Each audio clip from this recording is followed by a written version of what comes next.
Good evening, everyone. Thank you for joining us for the discussions around Riding with Fire. We have on our panel, we have 4 activists, 4 community members who are doing great work in this community. So I'm gonna let them introduce themselves by starting with Sharon. Thank you, Miriam. My name is Sharon Brazilera, and I'm Director of Inquiry That Matters. Thank you. Jessica. Hi, I'm Jessica Rohn. I'm the Director of International Programs with the Mcconnell Foundation. We work in Nepal and Laos, as well as here in the North State, originally from Trinity County. I'm glad to be with you all. Thank you, Jessica. Annalise. Hi, I'm Annalise Pierce. I'm the founder and editor of Shasta Scout, and we're free online, diverse and in-depth news for Shasta County. Thank you, Annalise. And Laurie? Hey, I'm Laurie Mcneil, the founder and director of the Civic Hacker Network, and based here in Redding, California. Thank you. So this is, we chose this movie because it's also International Women Month. So, and we have those powerful women that we're gonna learn from. So for the first question, I would go with probably Annalise.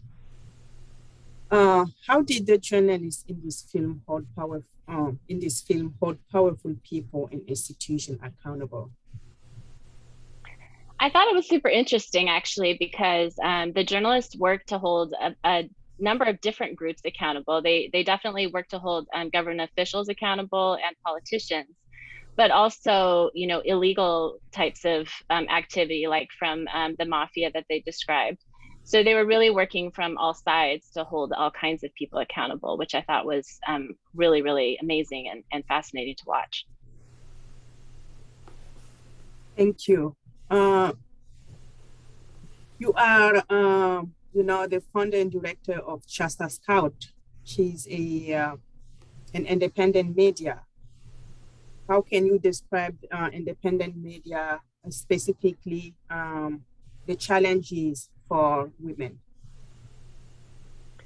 Yeah, Shasta Scout developed because so much of media has become controlled by, large corporate interests over the last years, and independence is, of course, fundamentally important to holding powerful people accountable. So I think what they're doing in India, of course, is tremendously remarkable. What we do here is nothing as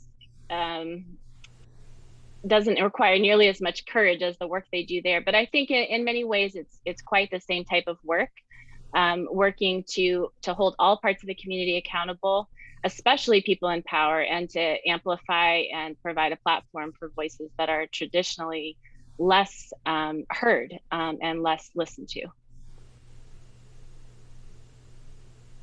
Thank you. Jessica, what did you understand about the caste system in India and how it shapes the lives of Dalits?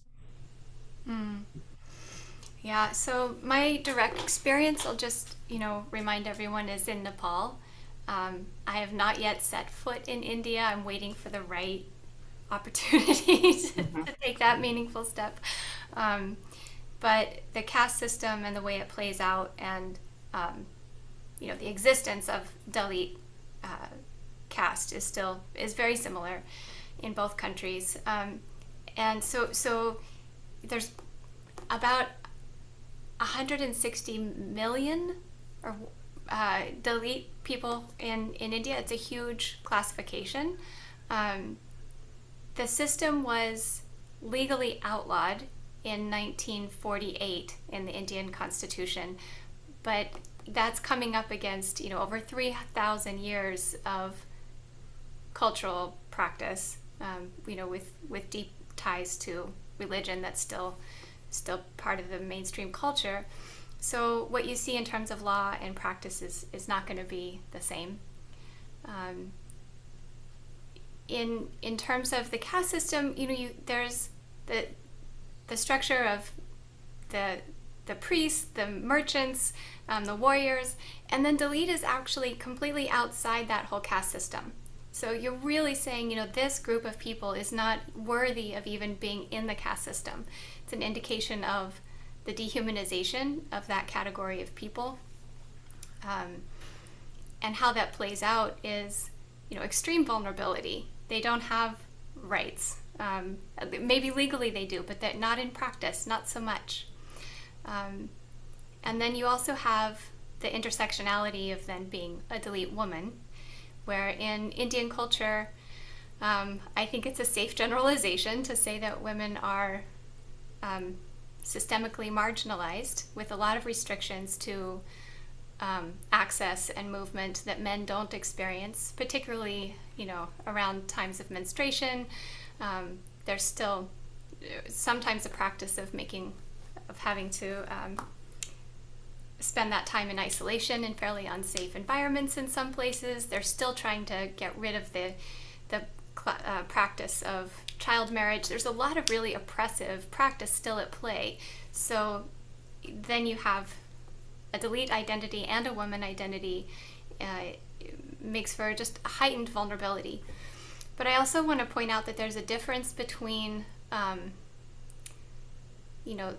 systemic privilege, or the absence thereof, and individual power.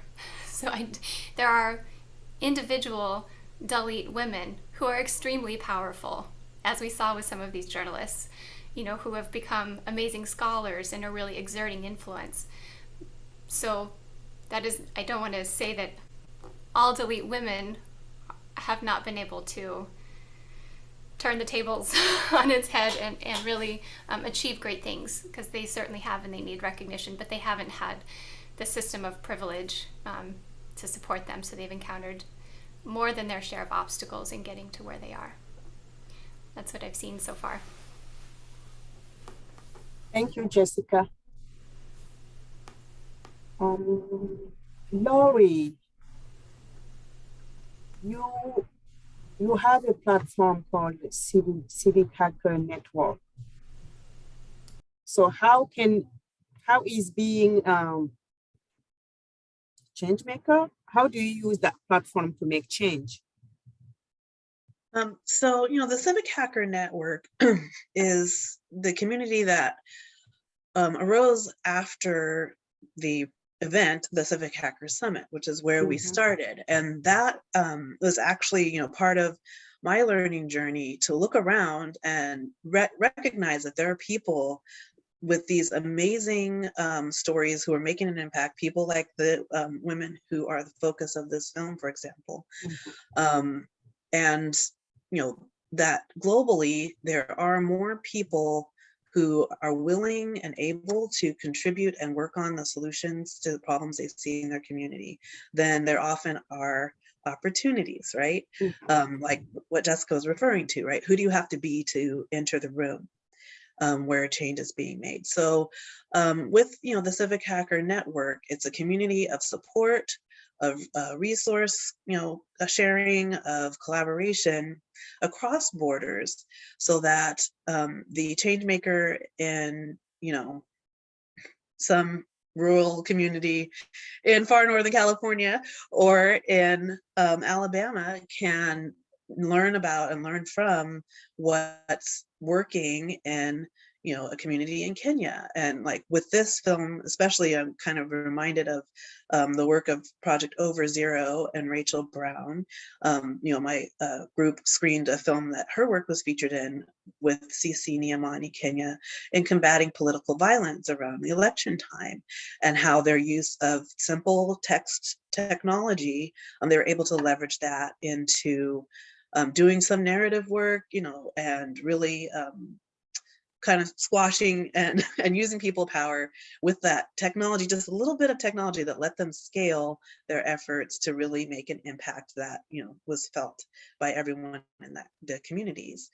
And so here, with these Dalit women, I was struck by what they were doing and how that ties into, you know, how important, the local narrative building is and can be, and the climate that that can help create for moving the needle on some issues. And, I appreciate Shasta Scout, right? Because she's creating that same opportunity here for us to locally take hold of what the narrative is about the issues in our community, and lay the groundwork to change what needs to be changed.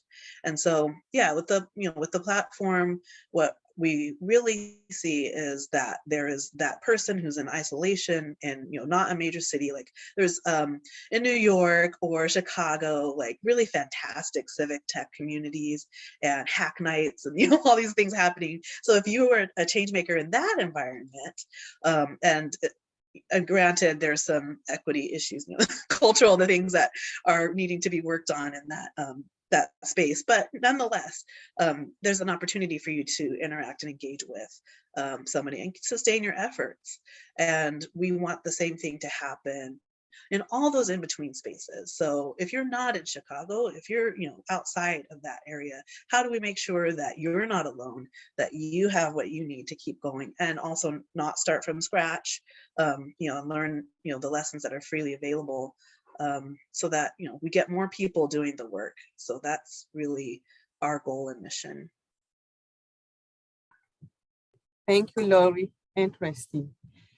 Now, Sharon, what are other mediums that we can use or techniques that we can use to get some change? Yeah, that's a great question. And, in some ways, we've all been talking about different media.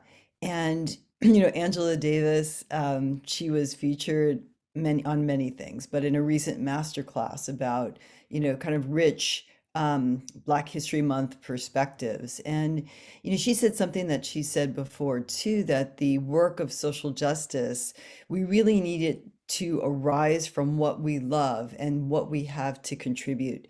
So, for example, Ta-Nehisi Coates has written some beautiful, powerful essays and also fiction that have moved people. There are poets, Audre Lorde and others, who have written poetry to inspire action, to show up and be seen and call attention to things. I think one of the powerful things about poetry, and whether it's textile arts, we have an opportunity. We're probably going to have an opportunity in this county to talk about a social justice quilt project. And certainly poetry and literature has always been one of those tools for social justice. And a lot of that is being able to be seen, to also have that support in being seen and being heard. It's another way that other voices can step forth and be heard. And it's also a way for messages, if you think about powerful paintings or a dance performative piece, that kind of sneak behind our defense structures, behind our rational minds that say, no, I already know what I believe, and I don't want to hear a different opinion, or I'm ready to challenge that other perspective. But if we feel first, if a thought or a feeling or a perspective comes to us before we deconstruct it or argue against it, that's different. That's something arising internally, and often on many social justice issues, it's connecting with our lived experience in some arena. So I would say that. And the other thing in what folks have been sharing that's really struck me in terms of the accountability piece, that in the film, those women supported each other and held each other accountable. This is how you use these tools. You don't need a whole, news studio, but you need some tools. This is how you get this is what an angle of a story means. They supported each other, and they had that personal and collective accountability, which is something, I would say we would benefit from having more of in our public discourse.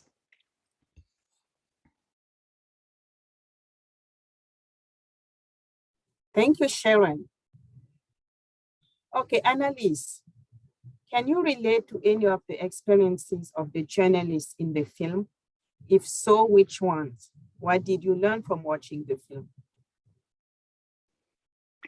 Yeah, I did relate actually a lot to a lot of the experiences that I saw, and some of what Sharon was just talking about with accountability and support and working with other women to make each other stronger. It really, really resonated with me. In the news media today, even in America, women are real outliers in terms of being leaders in the media.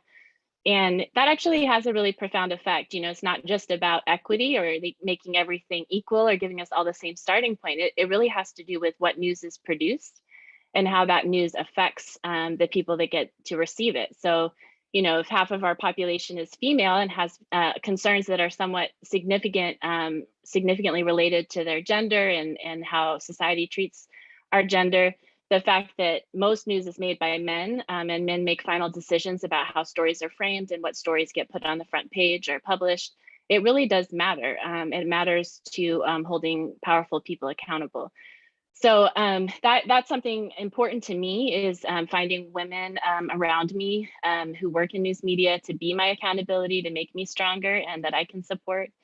And also a lot of the experiences of the journalists in the film out on the streets. I love that they were women on the streets with an iPhone or, some kind of a phone, just with the people. I mean, for me personally, that's really a lot of what I do. I'm just out at a protest or I'm out at a rally or at an event with my phone and my fanny pack and just with the people, talking to people. And I think that's really where journalism needs to be going. I think that they're modeling that. A lot of the innovation that's happening in media is about kind of taking away the white coat that, that if you think about in the medical profession, how the white coat distances the doctor from the patient.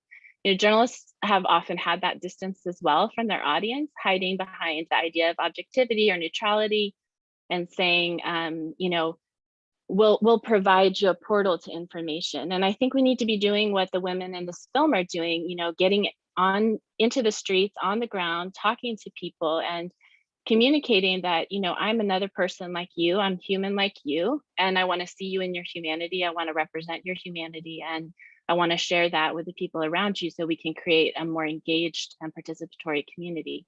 So I thought it was absolutely fantastic to see them doing that. Obviously, they face more danger than I do in my work, but I've also had similar experiences where being on the ground has felt quite dangerous. And, I do have security plans in place when I go out for that reason. So I think in many ways, I did relate to them as well in that. Wow, thank you so much, Annalise. My next question will be following up with what you said, Annalise, and that will be for Jessica. What have you seen regarding diverse representation among newsroom staff in the course of the Mcconnell Foundation work in Nepal? What have you seen when you go there for work? Yeah, I've actually had a lot of occasion to be in contact with some news outlets in Nepal, which has been wonderful. For a long time, the Mcconnell Foundation actually funded a network of professional women journalists. So, in watching this movie, I just kept harkening back to so much of the experience I had working with them, with all of those women. The difference, is that they were a professional peer network.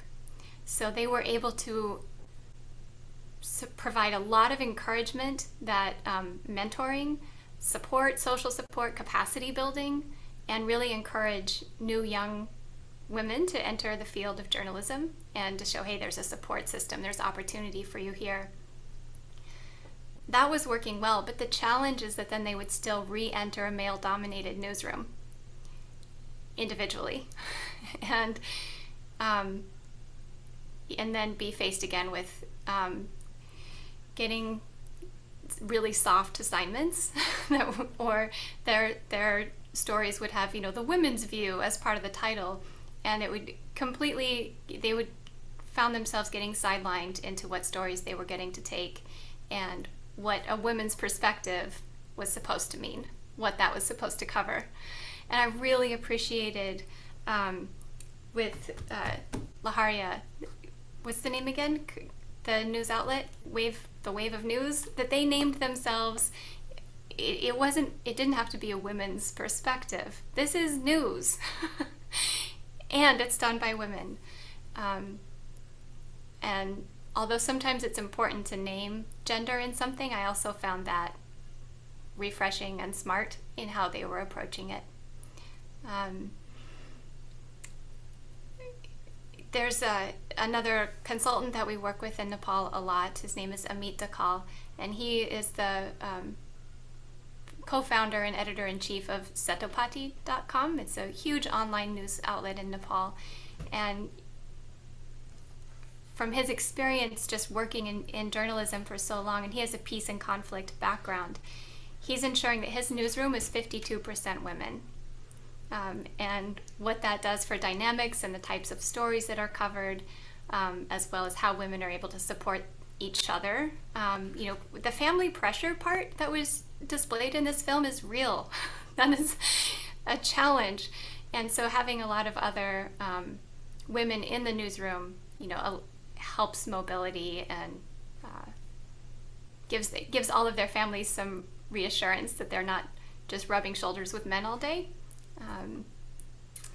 So those are some of the things I've been able to see directly, and I was so moved in this film with that scene where a young woman journalist is essentially by herself. Someone was holding the camera to do the mining story, and the pushback that she was getting from those men and how she held her ground so skillfully. Again, conflict avoidance, but not backing down, presenting herself. Again, Annalise, I loved how you said, I want to represent your humanity. She was requiring that they see her as a human, and that she saw them in that way also. But the courage that took is, and that's with a camera right in their face. They know they're being recorded. Imagine, Thank you. Anybody else want to expand on the idea of being seen? I think it's an interesting one in this work, being seen. One thing that what Jessica is sharing makes me think about, and that was a very moving part of the film for me as well, and that how they were able to navigate both, maybe you don't see me as a powerful person because I'm a woman, so I'm going to film you pulling out your sword or, whatever it is that you're doing without thinking about necessarily how that might appear. And also the deep, deep empathy requires a lot of coverage and a lot of vulnerability. And you could see the empathy when they were interviewing people. The man who was crying when they were interviewing him about what had happened to his wife and daughter, and they brought their full selves into those interactions, and they did their best to see people fully as well. And that's, I think, to kind of circle back to art, is that's one of the powers of art, is that ability to get close to life, to get closer to some of those powerful emotions, and let us step in and have a kind of experience. So that's one thing that Jessica, what you were saying made me think about. Thank you. Anyone else want to expand on that? I was just thinking, I think a lot of times, when you're less represented, like the women are certainly in India, and even here in the news media, there's a desire to be seen, there's a desire to be represented, but also there's so much danger to it. And when you are seen, that feeling of exposure. And I thought that was really, really well represented when they were filming that one politician. and filmed him walking away, and then he kind of came over and confronted them. Why are you taking pictures of me?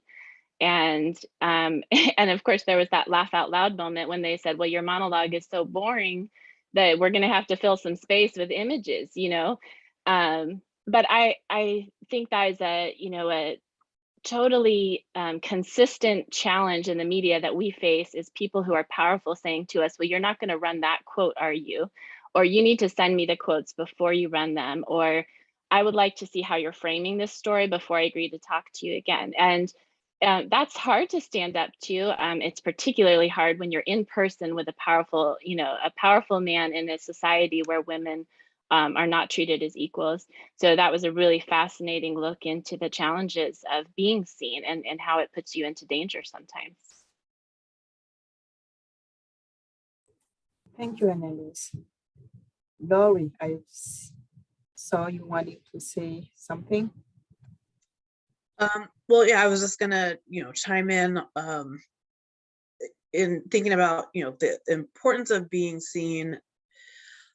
One thing that comes up a lot in kind of our community is the fact that if you're, creating some technology, or however you're leveraging data, like the issues around, building with and not for, and, how close are you to the work, to the people that you're hoping to affect. And, just, it's really striking about with these women, the trust that they were able to engender, because they were of the same community as, so they weren't like other journalists coming from the outside, right? As an observer, the empathy was there because this is their life too, in a lot of ways. They're exposed to the same problems, like the illegal mining issue, right? That was her home. So yeah, it becomes kind of impossible to really make change if we're not seeing the people that are being affected, and lifting up their stories, or living alongside them in some instances. And then it also kind of gets into from the data side, right? We start working on issues in society, and if we do a little digging, we realize, oh, we don't actually capture whether or not someone's Native American, or Native Americans aren't included in this bit of data that we're now either using. Sometimes people use in journalism, sometimes people are using it to inform their work or programs, and people aren't seen in the data. Not all people, right?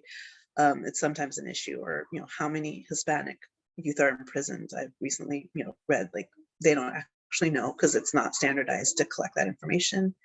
So then those people are not seen and represented in the data that we use to shape our lives. So yeah, it's a small phrase, but really important that we think about that. Who is seen in the work we're doing, and in what we're reading? What is our media consumption? Who are they really talking about? Who are they seeing in this picture? Yeah, definitely representation is really important. Jessica, you have something else you want to add? It's interesting that this question of being seen, and just a different, perhaps, way of looking at it too, or a different method of being seen, was that small movement in the film that struck me when Mira Devi, I think, was visiting a Dalit family, and this woman the family had been repeatedly abused and raped and wasn't getting any justice for it. Just that whole scene, she was so tender and skillful in how she approached them to solicit their story, to help them gain visibility in a way that was supportive, and not exploitative or extractive. And the way that so this little thing, she gets to the house and she says, no, I want to take my shoes off. Your home is so clean. I wouldn't want to dirty it. And everything that meant is just so significant. And I just appreciated her um, awareness and sensitivity in how she approached the whole situation and in helping them feel cared for and seen. Thank you. And I'll, on the same on the same route, what reflection do you have from the film on how these women navigate systemic gender discrimination? I think we touched a little bit on that when we were talking about being seen, but can you talk more about that? How you think women can, navigate systemic gender discrimination in your own area of discipline? Yeah. I just loved how they weren't having it. Like, it just really seemed like they're like, I'm here, this is what I'm doing. And I think because and we aren't operating in most times, right, in anywhere near as dangerous of situations.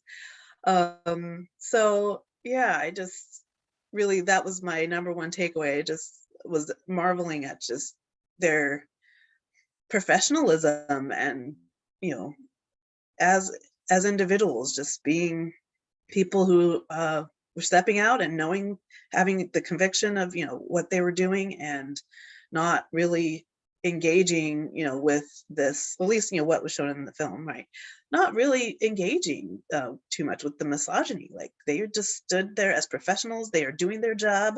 They don't have time for nonsense. And you will answer their questions.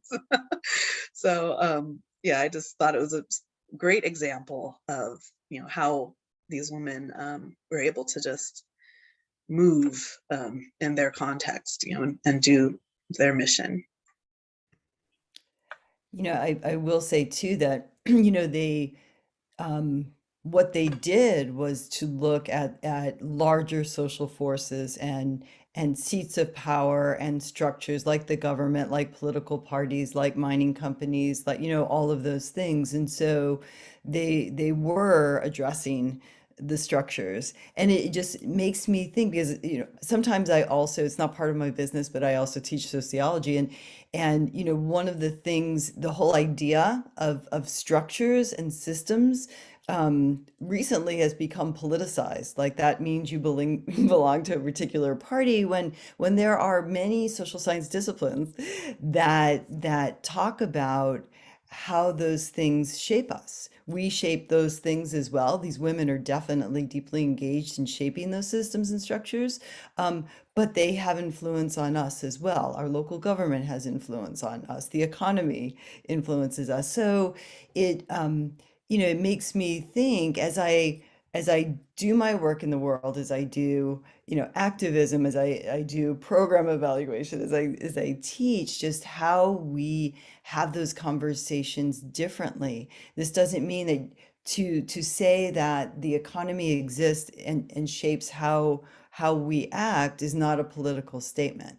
And if we could start from there, and what we want those systems to be. We've seen lots of leaders over time and small groups of people, and certainly these women who are making changes in those systems. But they do it by understanding what they are, by coming together, by solidarity, by having a strong voice, as Laurie says, by not taking it. I'm not going to have any of your barriers. Um, Finding support and moving forward.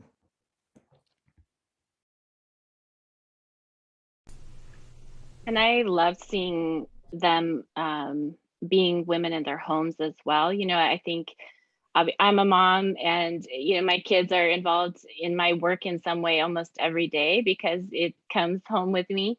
And watching, the discrimination that these women faced from their own husbands or partners, but the really strong way that they really just kind of, in a sense, ignored that, moved past it, and modeled to their daughters what it looks like to be a strong woman and engage with the culture.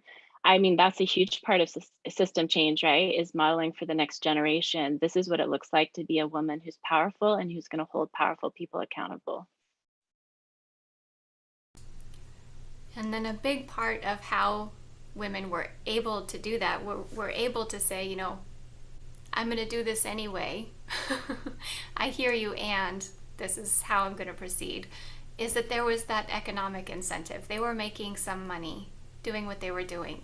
And what that does, you know, for family buy-in, like, oh, well, you know, mom's going to go do this thing. We don't really think she should, but it sure is helpful, that paycheck. And what that does, the economic empowerment, is a real factor for creating, you know, for righting some disparity. In Nepal, we have had one of our longest running projects has been supporting Mahila Shakti Bikash Kendra Nepal.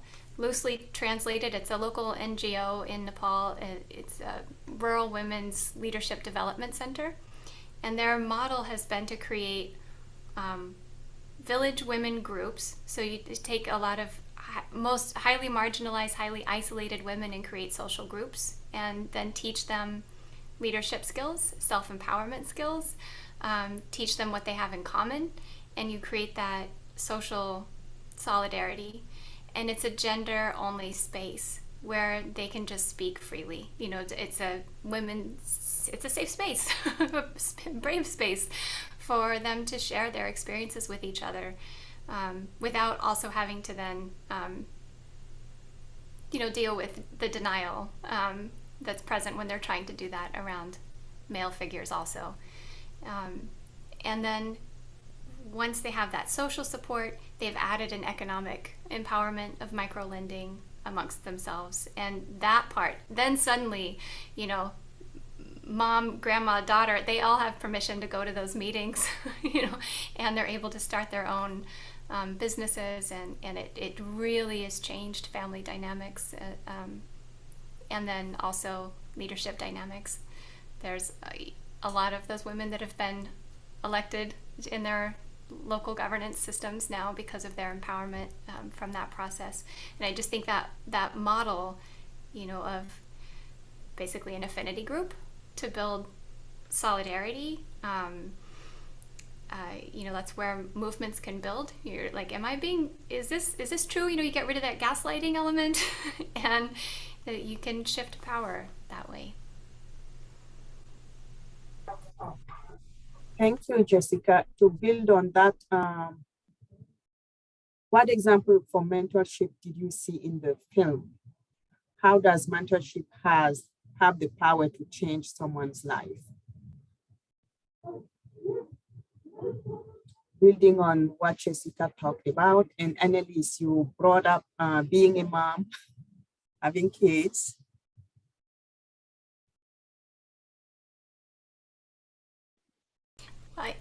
Go ahead, Annalise, after you. No, you go for it. I will just take this moment to call out a deep appreciation for all of the women who have mentored me, that I am so appreciative to.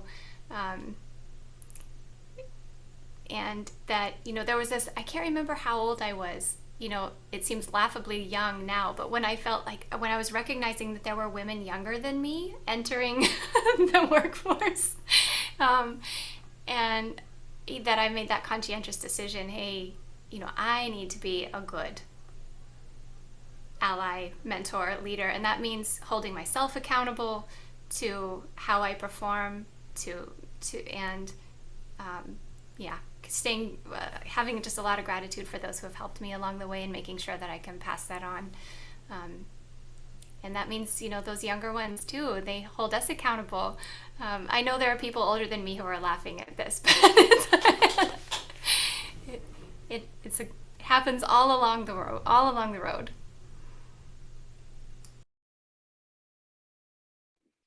Yeah, and I was just going to say that mentorship, you know, it's a bridge between where you are now and the opportunity that you have the capacity to step into. And I come from a non-traditional journalism background, and you know, was kind of singled out by people in journalism who believed in me, who believed that I had something to contribute that was unique and that was innovative and that would represent more voices.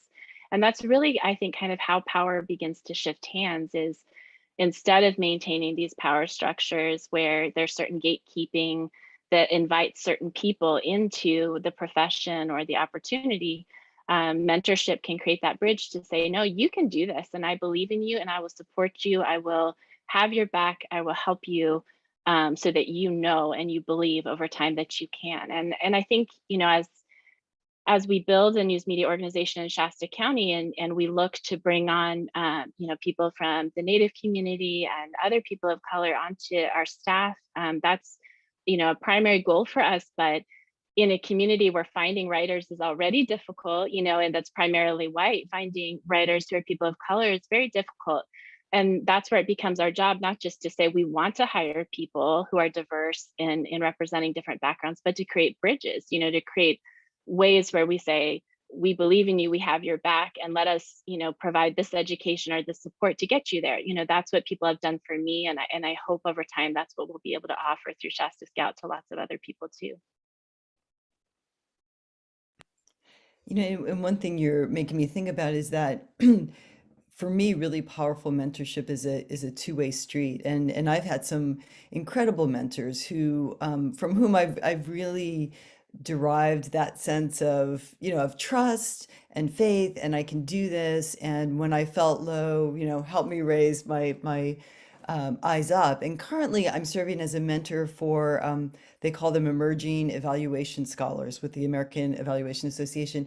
And, you know, I really approach that from a perspective of creating what we're talking about, a safe space where you trust that person, where you recognize they have so many of the answers within them. And when you do that with each other, you benefit so much as well. You know, it's reciprocal. And that you know, I think that the more we engage in those kinds, we all have areas where we have things to share and expertise, and areas where we could grow. And in a thriving democracy or within social justice movements, you know, that ability to take care of ourselves, to give and take, to be reciprocal, to be in that process of learning and responsive, is really important.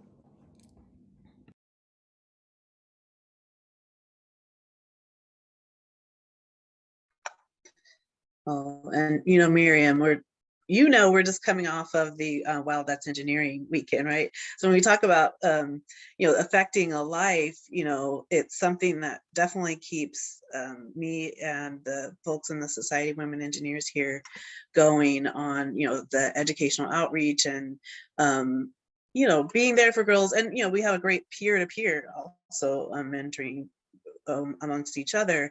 But you know, every year we get the girls who have aged out of the program, and they come back to help the younger ones, to help with the event.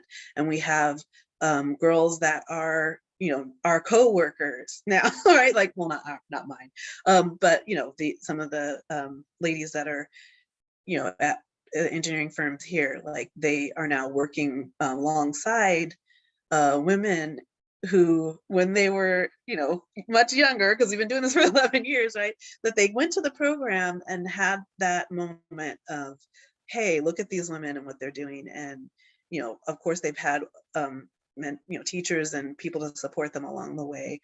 But you know, it's, you know, I tell people, like, you you think that maybe a young person that you were hoping to mentor, that you're mentoring, that they're not hearing you, or you know, they're like, what does this do? But they may, you just never know. Like, they are listening. It does have an effect. And you know, it is so important. When you fast forward 10 years, you know, you know, you may not always get to see firsthand or get the credit, but rest assured that, you know, there's impact there. And people, everybody should do it. Each one reach one. Laurie, just to add real quickly, I think what you just mentioned isn't mentorship and that kind of social connections is one of the largest factors for resilience, Mm, especially in terms of combating ACEs. yeah, good point. Yeah. It looks like we are almost at the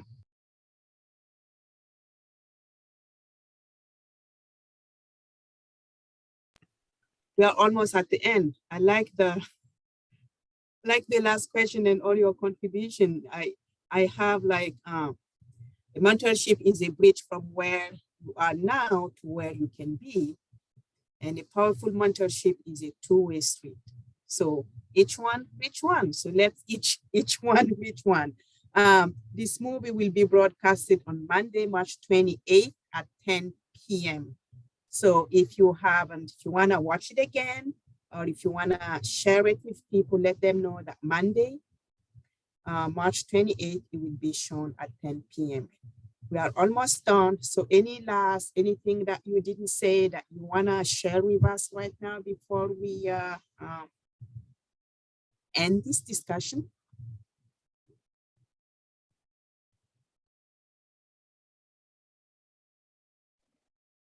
I No? think I think one of the most inspiring things to me about the movie were some of the really amazing quotes from Mira about democracy and the central presence of the media in promoting democracy. And, you know, if we kind of pare that down to what that means, it really just means that the press is about giving access to information to the people who have the power to create change. And without real information, we're hobbled in our ability to change the future for our community. And that's as simple, I think, as media gets, you know, in an era where media is so politically complex and, you know, polarizing. Really all the media is supposed to be doing is bringing information to the people so that people have the power to create change. I love the way they did that. I love the way they articulated that, the way Mira articulated that. And I hope it's what we accomplish at Shasta Scout. Thank you. Yeah, and given the current, you know, situation right now that's on the front page, with, you know, the war in Ukraine, and hearing about what is going on inside of Russia, which has been going on for a long time, right, with regard to journalism and the media, and how that shapes then the what people know of the reality of what their own country is doing, their own government. It's just a striking, you know, brings to the fore Mira's point about, you know, the significance and what can go wrong in the dark, in, you know, what can happen that is right for people when there's someone there to represent the right voices and speak truth to power. Yes. So Myra says that journalism is the essence of democracy. So, Jessica? Just a quick gratitude to everyone in all of the capacities that people are finding ways to raise awareness, raise visibility, raise voice to people who are systemically marginalized or who have not had their voices fairly heard. So many ways that everyone is doing that in this room and everywhere else, but just gratitude to everyone who continues to do that. Yes, I'm feeling very grateful too for this discussion and for the film for what it can do to increase our awareness, the questions that we bring to the sources of information that we consume, and to look around to see whose voices are here and whose are missing and what's our responsibility in that. And I'll mention when I teach sociology of mass media, we also look at the Global Investigative Journalism Network, which has some really interesting resources there and gives you a broad perspective of some of the issues like Laurie is mentioning. And I would also second Shasta Scout as a real treasure for our community and the depth of work that goes into the investigation of those stories. Thank you. So this concludes our discussion. Thank you all very much. Thank you, Sharon from Inquiry That Matters, Jessica Rhodes from the Mcconnell Foundation, Annalise Pierce from Shasta Scout. If you don't know about Shasta Scout, please Google it, check it out. It's a really wonderful media. Laurie Mcneil from Civic Hacker Network. Please look it up and support them. And tune out Monday, the 28th at 10 p.m. for this movie. Thank you. Thank you. Thank you, Miriam. Thank you. Thank you.